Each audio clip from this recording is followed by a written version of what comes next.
Sometimes the quietest people in the room carry the loudest ideas. And yet, in a world that rewards extroversion, like visibility, networking, self promotion, many introverts feel like their brilliance gets lost in the noise. And that is something I also used to believe, listeners. Now, today on this episode of BizBlend podcast, we are challenging that narrative because success doesn't have to mean pretending to be someone you are not. I'm your host, Sana, and my guest knows this truth deeply.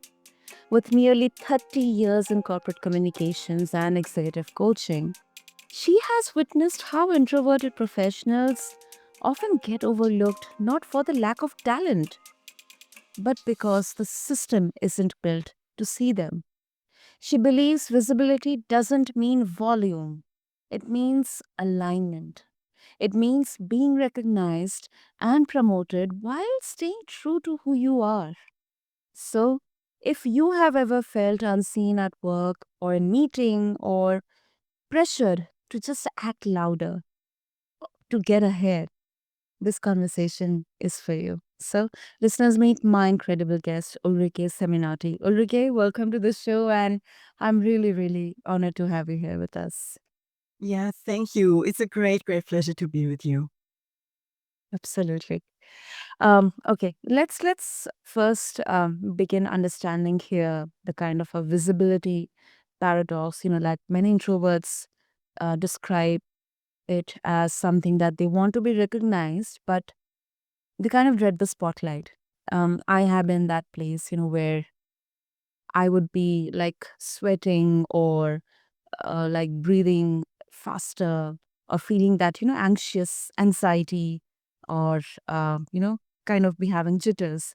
How do you help introverts navigate that tension between wanting to be seen and also wanting to stay comfortable?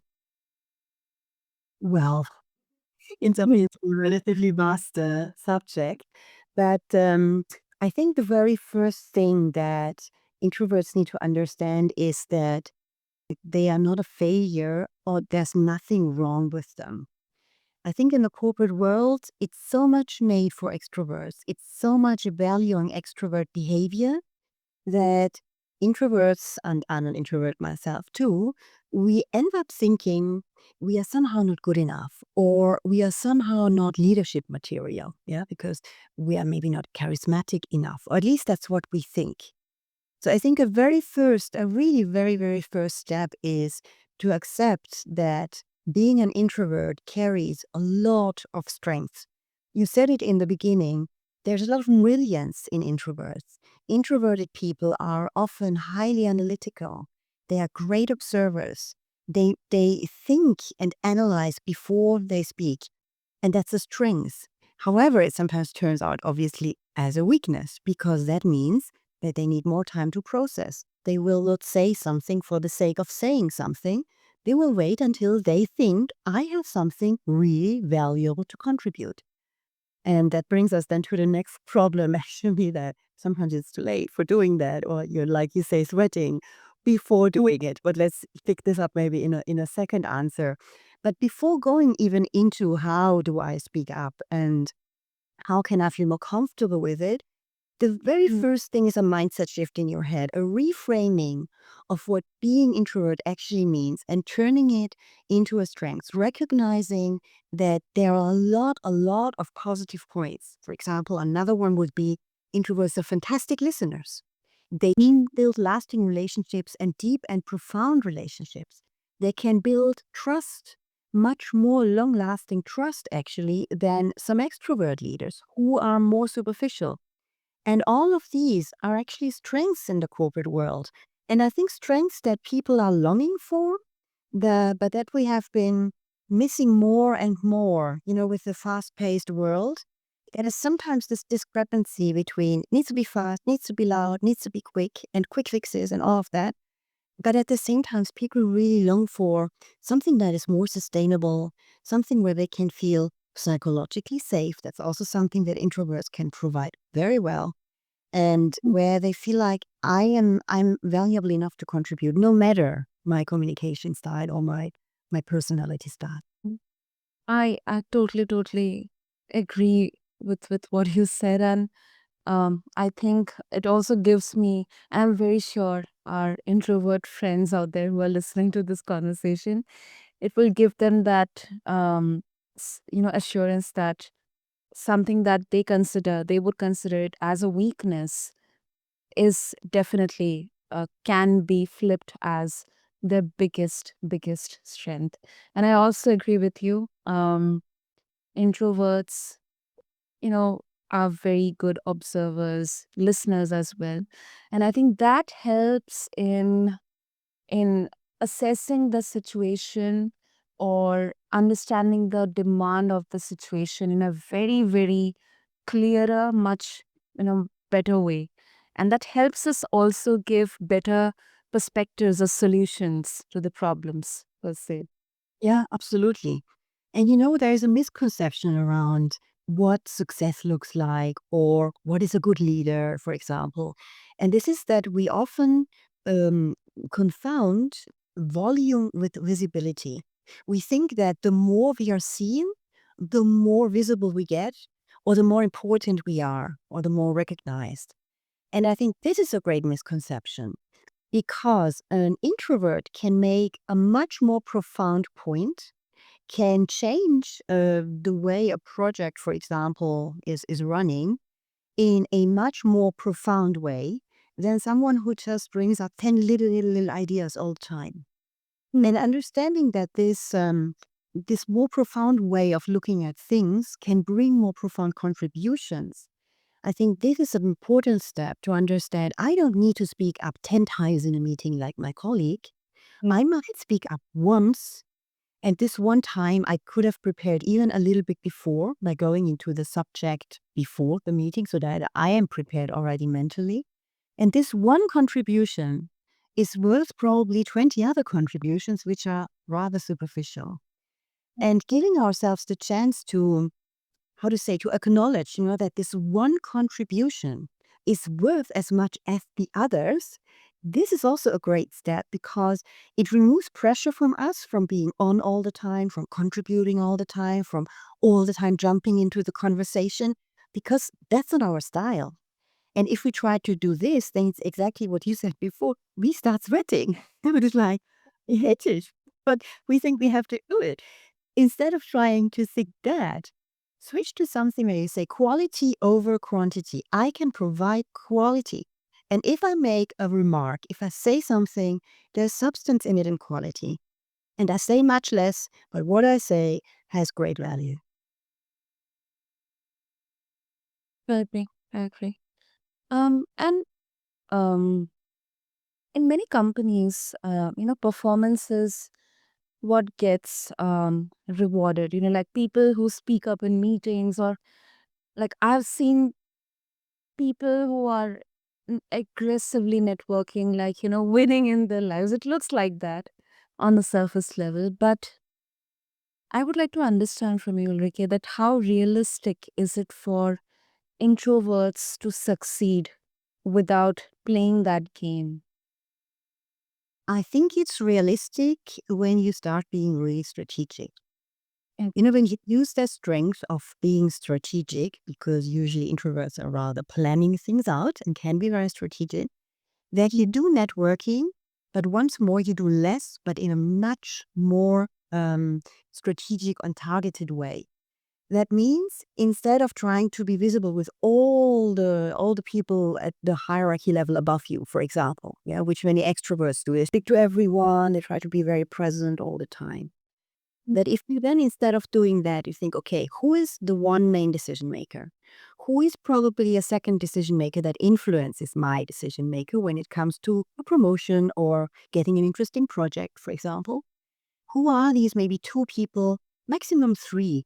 And instead of focusing on a vast number of people and speaking up everywhere, you just think about what are these people wanting for themselves, not for you, not even for the team, but we all have a proper agenda. We all have our own ambition, actually. what do these 2 or 3 people want for their own career, for their own professional situation? And how can you contribute to that? And then you shape a plan where you say, okay, I can contribute by, I don't know, making a process more effective that helps his team shine at the end, which helps him shine at the end. Yeah.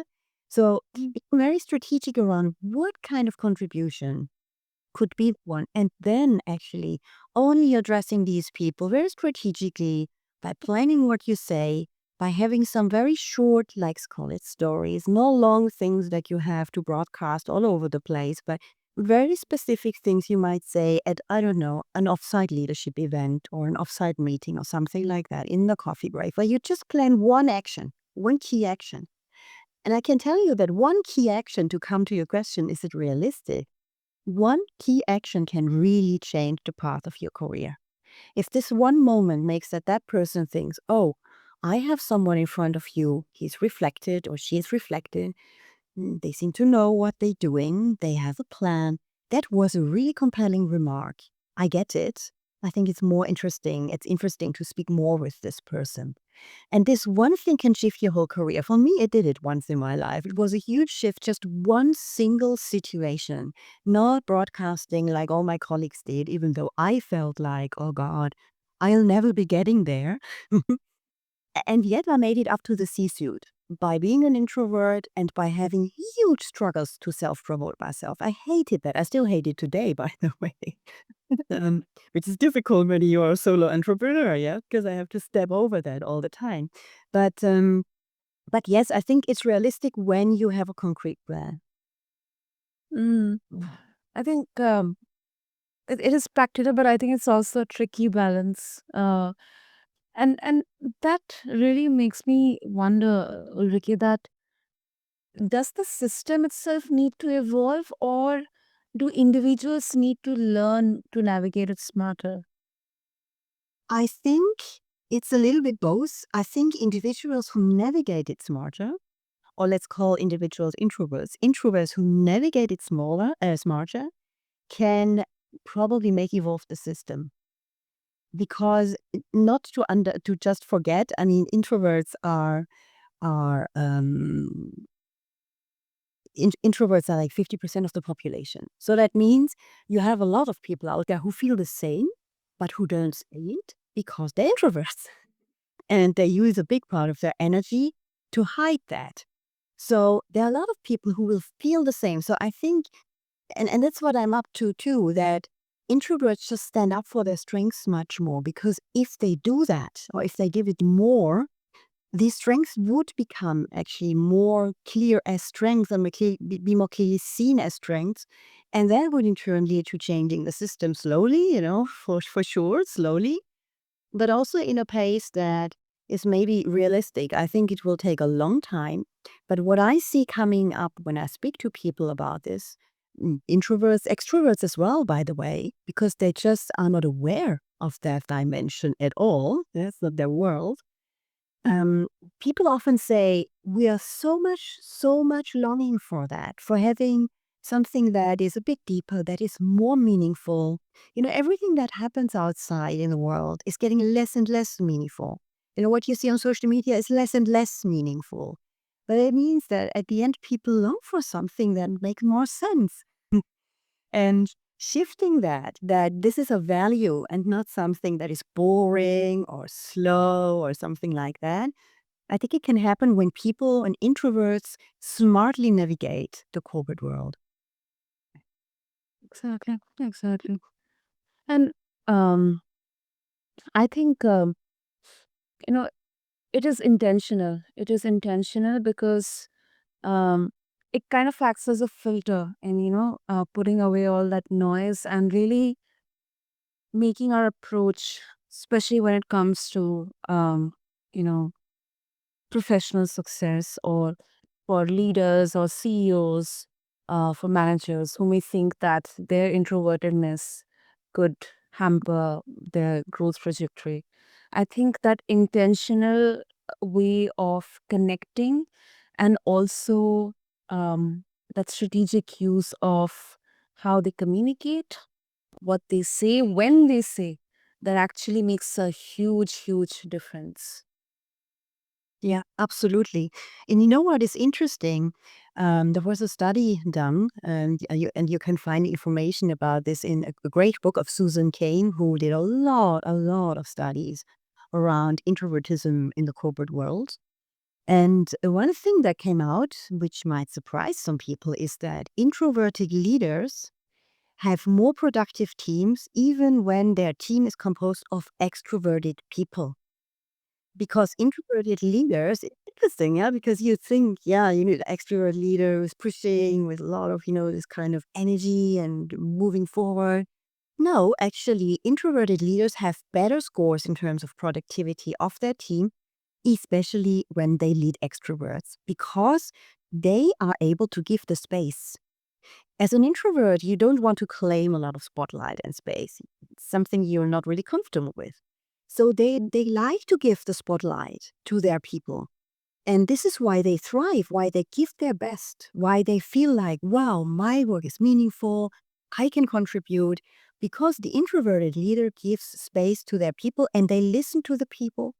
Very often they have more empathy as well.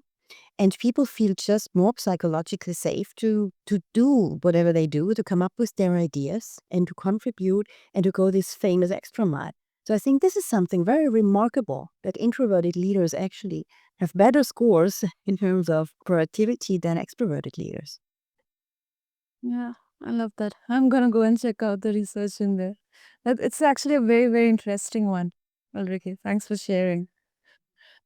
Okay, and before we wrap up, I think this is such an important question around authenticity. Kind of a advanced one. Like you emphasize authenticity as key to success.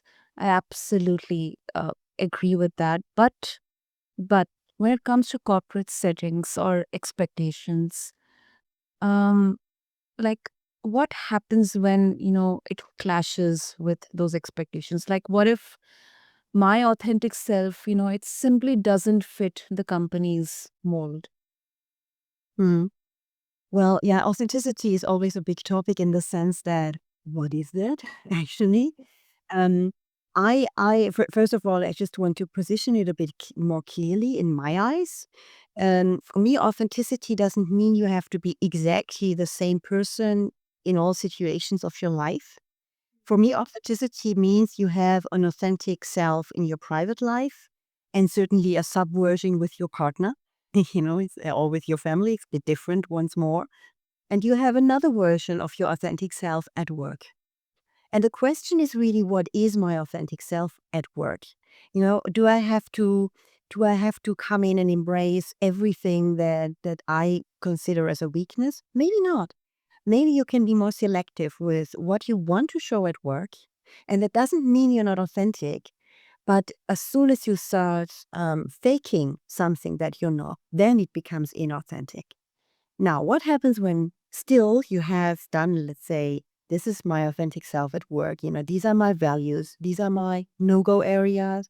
These are my must-haves. You have kind of defined what is this microcosm around me that I want to have and that I want to accept, and that is something where I can feel comfortable. And if this clashes with the work environment, I mean, there are two approaches. It depends on the clash. If it's a clash where you think, maybe at least I can give it a try, to speak to some key people around about this clash in terms of resharing a bit how you think, and how you work. Because sometimes a clash is only there because the other person thinks that you are not doing anything because they don't hear from you. Whereas when you communicate clearly that you need time or will take time to process certain details of the situation before you come back with feedback or with the input that is asked for you, still considering the timelines and everything that people ask from you. But if you communicate that the silence that you have while you're working on something doesn't mean you're not working on something, that is just about a way of analyzing things differently. I would give it a first try to just really start communicating your way of thinking, your way of working. Because even though it's for you totally natural, For an extrovert person who is kind of communicating and broadcasting all day long what they're up to, it's not natural not hearing anything from someone. So explaining that helps them to understand and doesn't mean that everybody will embrace this idea or your way of working. But it can mean, indeed, that this person thinks, oh, okay, you're working just differently. Fine, that's fine, that's fine. As long as we get to the same result, okay. So it can be that you can remove the clash just by communicating that you have a different style and standing up for that style because you go back to question number one, because you embrace it as a strength. Now, is there still clash like they can't accept this because it is a company where they want you to network, where they want you to collaborate on everything with someone, where you never ever can, for example, work alone on something, which is for introverts super hard, if not impossible over time, to constantly working as a team because we need downtime to think, we need thinking time, we need processing time. If that's the case, then, well, I think there's just one answer to that the environment doesn't work for you. And there are environments where it works better. Now, it depends always on the corporate culture. It depends a lot on the industry. There are industries, regulated industries like, for example, pharmaceuticals, where you find much more introverts than in non-regulated industries. It's a question of culture. In more Asian countries, you have more introverted people. It's more valued than in the US, for example. Huge difference. Yeah, and Europe is also more on the US side from that perspective, more on the extrovert side. But searching for the right environment is also something that is important. You have the right to do so. As you would search for the right job, with the right tasks, you can also search actually for an environment to thrive. Who's your leader? Is this person understanding that? Is this person maybe an introvert themselves? Can you even help this person? When this person as an introvert struggles or thinks, I'm an insufficient leader because I'm an introvert. Can you as a team member even help with that? You're saying like the things that I just said and saying, hey, that's wrong what you're doing. We love that because we know that you're not coming up with non-thought through stuff. We know that you come up with things, you thought them through. And so we can kind of trust that this is making sense. So I think, yes, some clashes are too clashy. Let's thought a little like that. And you need to change. But I think it's worth giving it a try because too often we think that there's nothing to do because it feels like that. But if you look really under the surface, there are certainly possibilities to actually contribute to changing it and to make the clash smaller or even disappear potentially, and to open maybe the eyes of some people, introverts and extroverts alike, that your working style is how it is, but you will reach the goal as well in your way, and that this is a good way too. It's just an alternative way to how others might do that. I think that is important. It is. It is. It is. Brilliant, brilliant. So, Ulrike, if listeners they would like to connect with you and would like to explore more around this, and they would also like to share their thoughts about this conversation with you, what would be the easiest way? The easiest way is LinkedIn, definitely. I'm starting off a new Instagram presence actually on this topic, but the easiest way is certainly LinkedIn. And what I'm proposing for free also right now is a self-assessment where introverts can check where they thrive already and where they still hide, just to give them a first idea of what is going on. And I'm currently working on a full online course that is coming up in the next 2 or 3 months. So around early next year, I would say early 2026, which is fully focusing on how introverts can be valued, seen, and promoted without compromising who they are. So it's full of techniques, little techniques like speaking up in meetings, making networking work for you, for example, which one of these situations, making self-promotion work for you, and how to navigate this corporate environment by really building on your strengths instead of trying to be someone else. Wonderful, wonderful. Listeners, I'll mention all the details in the show notes for you. So just check out along with this episode on your favorite podcast platform. And thank you so much, Ulrike. This was a very, very, I think, very crucial and essential conversation. I think it really, really redefines visibility not as volume or charisma, but as authenticity in motion. So thank you.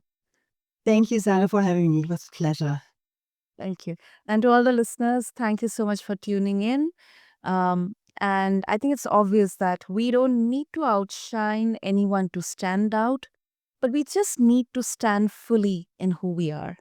So keep listening, keep tuning to BizBlend. Subscribe to us, leave us a review.